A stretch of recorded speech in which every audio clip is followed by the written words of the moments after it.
ನಮಸ್ಕಾರ ಸ್ನೇಹಿತರೆ, big boss ಮನೆಗೆ ಪ್ರಥಮ್ ಹಾಗೂ ಕಿರಿಕೀರ್ತಿಯವರು ಬರುತ್ತಾರೆ ಅಂತ ನಾವು ನಮ್ಮ ಹಿಂದಿನ ವಿಡಿಯೋದಲ್ಲಿಯೇ ಹೇಳಿದ್ದೇವೆ.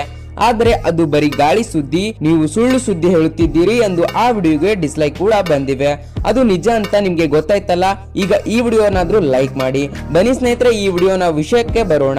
ಬಿಗ್ ಬಾಸ್ ಮನೆಗೆ ಪ್ರಥಮ್ ಮತ್ತು ಕಿರಿಕೀರ್ತಿಯವರು ಮಾತ್ರ ಬಂದಿಲ್ಲ, 5 ಜನ ಬಂದಿದ್ದು ಅವರುಗಳು ಯಾರು, ಯಾತಕ್ಕೆ ಬಂದಿದ್ದಾರೆ, ಎಲ್ಲಿಯವರೆಗೆ ಇರುತ್ತಾರೆ, ಇವರುಗಳಿಗೆ ಇರುವ ಅಧಿಕಾರವೇನು, ಇವೆಲ್ಲ ವಿಷಯವನ್ನ ಈ ವಿಡಿಯೋದಲ್ಲಿ ಹೇಳುತ್ತೇನೆ. ಸಂಪೂರ್ಣವಾಗಿ ಈ ವಿಡಿಯೋ ನೋಡಿ. ಅದಕ್ಕೂ ಮುಂಚೆ ನಮ್ಮ ಚಾನಲ್ ಅನ್ನ ನೀವು ಸಬ್ಸ್ಕ್ರೈಬ್ ಆಗಿಲ್ಲ ಅಂದ್ರೆ ಈಗಲೇ ಸಬ್ಸ್ಕ್ರೈಬ್ ಆಗಿ ಹಾಗೂ ಪಕ್ಕದಲ್ಲೇ ಬರುವ ಬೆಲ್ ಐಕಾನ್ ತಪ್ಪದೆ ಕ್ಲಿಕ್ ಮಾಡಿ.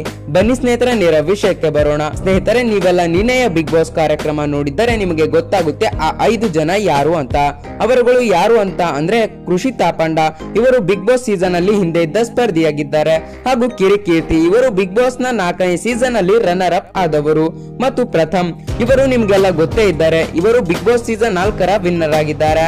ಹಾಗೆ ಮತ್ತೊಬ್ಬ ಸ್ಪರ್ಧಿ ಎಂದರೆ ಸಂಜನಾ, ಇವರು ಕೂಡ ಬಿಗ್ ಬಾಸ್ ಸೀಸನ್ 4ನೇ ಸೀಸನ್ ಅಲ್ಲಿ ಇದ್ದವರು. ಹಾಗೆ ಮತ್ತೊಬ್ಬ ಸ್ಪರ್ಧಿ ಕಳೆದ ಸೀಸನ್ ಅಲ್ಲಿ ಇದ್ದವರು, ಅವರೇ ಸಮೀರ್ ಆಚಾರ್ಯ. ಗೊತ್ತಾಯ್ತಲ್ಲ ಸ್ನೇಹಿತರೆ ಆ 5 ಜನ ಯಾರು ಅಂತ. ಸ್ನೇಹಿತರೆ, ಇವರುಗಳು ಬಂದಿರುವ ಅತಿ ಮುಖ್ಯ ಕಾರಣವೆಂದರೆ ಮನೋರಂಜನೆಗೋಸ್ಕರ ಬಂದಿದ್ದಾರೆ. ಇದರಲ್ಲಿ ಪ್ರಥಮ್ ಮತ್ತು ಕಿರಿಕೀರ್ತಿ ಇವರುಗಳೆಲ್ಲ ತುಂಬಾ ಮನೋರಂಜನೆಯನ್ನು ಕೊಡುವ ಸ್ಪರ್ಧಿಗಳಾಗಿದ್ದಾರೆ. ಆ ಕಾರಣಕ್ಕೆ ಬಿಗ್ ಬಾಸ್ ಮನೆಗೆ ಬಂದಿದ್ದಾರೆ. ಇವರುಗಳು ಬಂದಿರುವ ಕಾರಣ ಗೊತ್ತಾಯ್ತು, ಆದರೆ ಇವರಿಗೆ ಇರುವ ಅಧಿಕಾರಗಳೇನು ಅಂತ ನೋಡೋಣ ಬನ್ನಿ. ಸ್ನೇಹಿತರೆ, ಇವರುಗಳಿಗೆ ಬಿಗ್ ಬಾಸ್ ಸೀಸನ್ ನ 13ನೇ ವಾರ ನಾಮಿನೇಟ್ ಮಾಡಲು ಅಧಿಕಾರ ಸಿಕ್ಕಿದೆ. ಹೌದು, ಅದೇ ರೀತಿ ವಾರಕ್ಕೆ ಎಲಿಮಿನೇಟ್ ಆದವರು ಅಂದ್ರೆ ಈ ವಾರಕ್ಕೆ ಎಲಿಮಿನೇಟ್ ಆದವರು ಅಂದ್ರೆ ಕವಿತಾ ಅವರು, ಶಶಿ, ರಾಕೇಶ್, ಆಂಡಿ ಮತ್ತು ರ್ಯಾಪಿಡ್ ರಶ್ಮಿ ಇವರುಗಳು ನಾಮಿನೇಟ್ ಆಗಿದ್ದಾರೆ. ಹಾಗೂ ಇವರುಗಳೆಲ್ಲ ಸೇರಿ ಧನರಾಜನ್ನ ಸೇವ್ ಮಾಡಿದ್ದಾರೆ ಹಾಗೂ ಅವರನ್ನ ಫೈನಲ್ ಗೆ ಕಳುಹಿಸಿದ್ದಾರೆ. ಹಾಗೂ ಇವರುಗಳು ಹೇಳಿದಂತೆ ಮನೆಯ ಸದಸ್ಯರು ಕೆಲ ಸಂದರ್ಭಗಳಲ್ಲಿ ತಪ್ಪದೆ ಪಾಲಿಸಬೇಕು. ಗೊತ್ತಾಯ್ತಲ್ಲ ಸ್ನೇಹಿತರೆ ಇವರುಗಳಿಗೆ ಇದ್ದ ಅಧಿಕಾರ. ಈಗ ಇವರುಗಳು ಎಲ್ಲಿಯವರೆಗೆ ಇರುತ್ತಾರೆ ಅಂತ ನೋಡೋಣ ಬನ್ನಿ. ಸ್ನೇಹಿತರೆ, ಇದರ ಬಗ್ಗೆ ನಮಗೆ ಹೆಚ್ಚಿನ ಮಾಹಿತಿ ಇಲ್ಲವಾದರೂ ನಿಮಗೆ ಇದರ ಬಗ್ಗೆ ತಿಳಿಸಲು ಪ್ರಯತ್ನ ಪಡುತ್ತೇವೆ.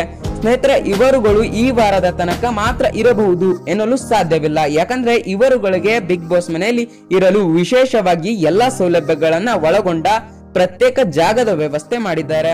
ಆದ್ದರಿಂದ ನಮ್ಮ ಪ್ರಕಾರ ಸಿಕ್ಕಿರುವ ಮಾಹಿತಿ ಎಂದ್ರೆ ಇವರುಗಳು ಈ ಬಾರಿಯ ಬಿಗ್ ಬಾಸ್ ನ ಮುಗಿಯುವವರೆಗೂ ಕೂಡ ಇವರುಗಳು ಬಿಗ್ ಬಾಸ್ ಮನೆಯಲ್ಲಿ ಮನೋರಂಜನೆಯನ್ನ ಕೊಡುತ್ತಾ ಇರುತ್ತಾರೆ. ಸ್ನೇಹಿತರೆ, ಇಷ್ಟೆಲ್ಲ ವಿಷಯ ಗೊತ್ತಾಯ್ತಲ್ಲ. ಇದರ ಬಗ್ಗೆ ನಿಮ್ಗೆ ಪ್ರಶ್ನೆ ಏನಂದ್ರೆ, ಬಿಗ್ ಬಾಸ್ ಮನೆಗೆ ಬಂದಿರುವ ಅಂದರೆ ಬಿಗ್ ಬಾಸ್ ಕಾರ್ಯಕ್ರಮಕ್ಕೆ ಬಂದಂತ ಈ 5 ಜನ ಅತಿಥಿಗಳಲ್ಲಿ ತುಂಬಾ ಮನೋರಂಜನೆಯನ್ನು ಕೊಡುವ ಅತಿಥಿ ಯಾರು ಮತ್ತು ನಿಮಗೆ ಇಷ್ಟ ಆಗುವ ಅತಿಥಿ ಯಾರು ಅಂತ ನಮ್ಮ ಕಮೆಂಟ್ ಬಾಕ್ಸ್ ನಲ್ಲಿ ನಿಮ್ಮ ಅಭಿಪ್ರಾಯವನ್ನ ತಪ್ಪದೆ ತಿಳಿಸಿ. ಈ ವಿಡಿಯೋ ನಿಮ್ಗೆ ಇಷ್ಟವಾಯ್ತಾ? ಹಾಗಾದ್ರೆ ಈಗಲೇ ಲೈಕ್ ಮಾಡಿ. ಮುಂದಿನ ಇಂತಹ ಇಂಟ್ರೆಸ್ಟಿಂಗ್ ಸುದ್ದಿಗಳಿಗಾಗಿ ನಮ್ಮ ಚಾನಲ್ ಅನ್ನ ತಪ್ಪದೆ ಸಬ್ಸ್ಕ್ರೈಬ್ ಆಗಿ. ಈ ವಿಡಿಯೋ ಇಲ್ಲಿಯವರೆಗೆ ನೋಡಿದ್ದಕ್ಕಾಗಿ ನಿಮಗೆ ಹಾಗೂ ನಿಮ್ಮ ಕುಟುಂಬಕ್ಕೂ ಮಕರ ಸಂಕ್ರಾಂತಿಯ ಹಾರ್ದಿಕ ಶುಭಾಶಯಗಳು. ಹಾಗೂ ಈ ವಿಡಿಯೋ ನೋಡಿದ್ದಕ್ಕಾಗಿ ತುಂಬಾ